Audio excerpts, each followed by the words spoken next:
Genghis Khan, si penguasa kekaisaran.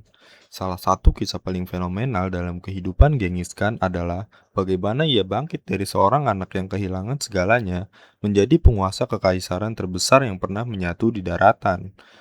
Setelah ayahnya meninggal ketika ia masih kecil, keluarganya dibuang oleh sukunya dan harus bertahan hidup di padang rumput Mongolia. Dari kondisi yang nyaris tanpa harapan, Temujin perlahan mengumpulkan pengikut yang setia dan membangun kekuatan melalui keberanian, kecerdasan, serta kemampuannya menyatukan suku-suku yang selama puluhan tahun saling bermusuhan. Puncak kebangkitannya terjadi pada tahun 1206, ketika para kepala suku Mongol mengangkatnya sebagai Genghis Khan. Sejak saat itu ia mengubah cara berperang secara drastis. Pasukannya yang sebagian besar terdiri dari pemanah berkuda mampu bergerak dengan sangat cepat, menempuh ratusan kilometer dalam waktu singkat, dan seringkali mengejutkan musuh sebelum mereka sempat bersiap. Taktik ini membuat banyak kerajaan yang lebih besar dan lebih kaya tidak mampu menahan serangan Mongol. Kisah yang paling melegenda adalah penaklukannya terhadap Khawarizmain.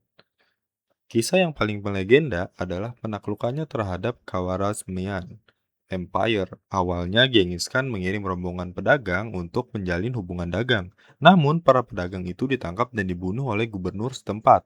Ketika ia mengirim utusan diplomatik untuk meminta pertanggungjawaban, beberapa utusan justru dieksekusi. Genghis Khan menganggap tindakan itu sebagai penghinaan besar. Ia kemudian memimpin invasi besar-besaran yang menghancurkan kota-kota penting seperti Bukhara dan Samarkand. Kampanye tersebut menjadi salah satu operasi militer paling terkenal dalam sejarah karena kecepatannya dan luas wilayah yang berhasil ditaklukkan. Keberhasilan itu membuat nama Genghis Khan diakui dari Asia hingga Eropa Timur.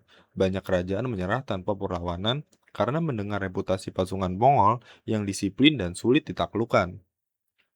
Meski penaklukannya menyebabkan kehancuran besar dan korban jiwa dalam jumlah yang sangat banyak, ia juga membangun sistem komunikasi yang cepat, melindungi jalur perdagangan di sepanjang Silk Road, serta memberi kebebasan beragama di banyak wilayah kekuasaannya. Hal ini membantu perdagangan dan pertukaran budaya berkembang di kawasan Eurasia. Yang membuat kisah Khan semakin misterius di akhir hidupnya, ia meninggal pada tahun 1227 ketika masih memimpin ekspedisi militer. Tetapi penyebab kematiannya tidak pernah dipastikan. Sesuai tradisi, lokasi makamnya dirahasiakan dan hingga kini belum ditemukan. Meskipun berbagai ekspedisi telah mencarinya, misteri makam yang hilang, kebangkitan dari kehidupan yang penuh penderitaan, serta keberhasilannya membangun Mongol Empire menjadikan Genghis Khan adalah salah satu tokoh paling fenomenal dan paling banyak dipelajari dalam sejarah dunia. Kalau menurut kalian gimana? Komen dan follow ya.